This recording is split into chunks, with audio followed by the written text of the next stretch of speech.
Welcome to my channel. I'm Dr. Pius Kigamwa.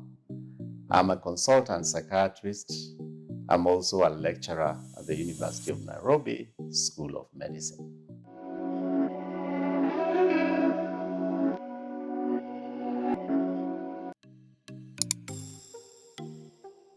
Mental health is a field of medicine, like any of the other specialities, that encompasses the prevention, the diagnosis, and the treatment of afflictions of what you might call the mind. Now, if you ask people, where is this organ called the mind? Where does it reside in the body? You might not be able to get a very good answer because there is no such thing. However, we do know that there is a constellation of different parts of the brain that regulate different functions that represent the mind. For example, for mood regulation, we have a projection of signals from a part of the brain known as the midbrain. As the name suggests, it's really the intersection between the brain itself and the spinal outflow of the brain. And from there are projections into different parts of the brain that constitute mood regulation.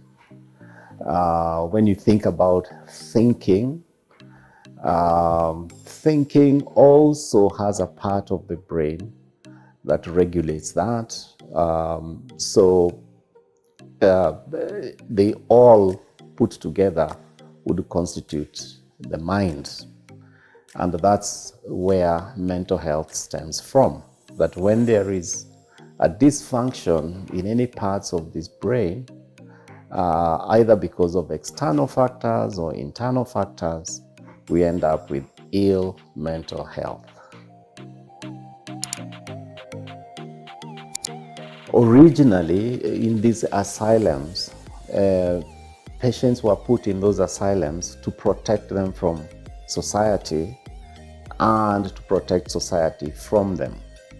And the treatment models were those of being tied down, restrained, shackled, corporal punishment by whipping and so on. And they were just given food and shelter. But even before we went to the medical model where we are using medications, there were other treatments like electrical stimulations that came in the early 1900s that also impacted very, very significantly. Nobody really understands up to today how electrical treatment works, but it seems to work. And it was a very accidental discovery that patients who had epilepsy and had psychiatric symptoms, whenever they suffered a seizure, their psychiatric symptoms improved. And so people started inducing seizures in patients who had psychiatric problems, not necessarily epileptic, and they got better. So it was a question of refining that process that has taken place over time. So treatment has been there, but I think the pharmacological revolution, which is the use of medication, started in the early 1950s. In Kenya, first and foremost, we had a British system because we are a colony of the British. So our treatment models and facilities were really very British. And even the medical personnel that we had that provided mental health were very British, were actually British. So, for example, our National Teaching and Referral Hospital, Mathare Hospital, had a so-called Mzungu or white medical superintendent in the 50s, a fellow called Carothers. Carruthers had his own beliefs. He believed that first and foremost that Africans did not possess the capacity to become depressed because their brains were too small or not as developed as the white brain. The white brain could develop depression, but an African, no.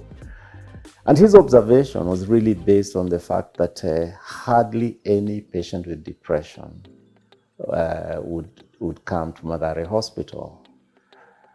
Because of the way African systems were organized, patients with depression are looked after at home. You didn't bother with somebody who was quiet and not disturbing or disrupting the activities that were going on at home. People need to go to the shamba. You can leave this depressed person at home. But if a patient is manic or psychotic, you cannot leave them alone. They are disruptive. And those were the patients that ended up in Mathare. So according to Carruthers, there's no depression in Africans because they don't have the capacity. And he went to great lengths to prove this. He went, for example, to the city mortuary and did post-mortem studies of European brains and African brains and tried to demonstrate that certain parts of the European brain were more developed than the African brain, which was total nonsense, So we know, because we see patients with depression, we proved it over and over. We know that the brains are exactly the same because we've done anatomical studies of the same, and these have been documented over and over and over. So that kind of experience has changed. We trained nurses in the UK, and then we started to train psychiatrists in the UK, and slowly there was a takeover with the independence. We started to have our own Kenyan people take over the running of mental health facilities, but the facilities were very rudimentary. The availability of medications was very basic. Now, in the mid or early 1980s, we started to train our own psychiatrists locally, and the numbers rose. Where we had maybe 3 or 4 psychiatrists in Kenya, we are now looking at about 100 plus psychiatrists in Kenya. And truly, if you look at the number of psychiatrists in Kenya and compare it to the number of psychiatrists in, say, Ethiopia, Eritrea, Somalia, Uganda, Tanzania, Botswana, Zambia, Malawi, Mozambique, Lesotho, and combine all those, there'll still be fewer than the number of psychiatrists in Kenya. In fact, it's only South Africa and maybe Nigeria, and then the countries up in the Middle East or Northern Africa that could match the number of psychiatrists we have in Kenya. So we are quite advanced in that sense. Availability of medications. We for many years used very basic medications. Maybe until the early 90s did we start using the more modern, more typical medications that had been developed. We also started to train our own clinical psychologists. So that has helped immensely in terms of personnel. And also the sophistication of the kind of treatments that are available in Kenya is quite significant. We do attract medical tourism where mental health is concerned as well.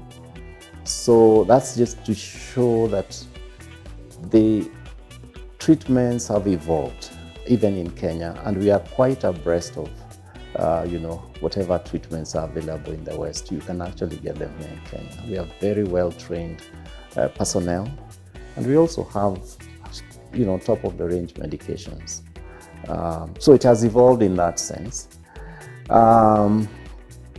Availability of private psychiatric services has also evolved. For a long time, we had one private institution that was providing psychiatric services along medical services. We now, I think, have at least 4 or 5 private psychiatric facilities in Nairobi alone, leave alone the rest of the country. So again, now availability. Insurance companies have also come on board to provide cover for psychiatric services, which was an exclusion at some point. So we've evolved with time.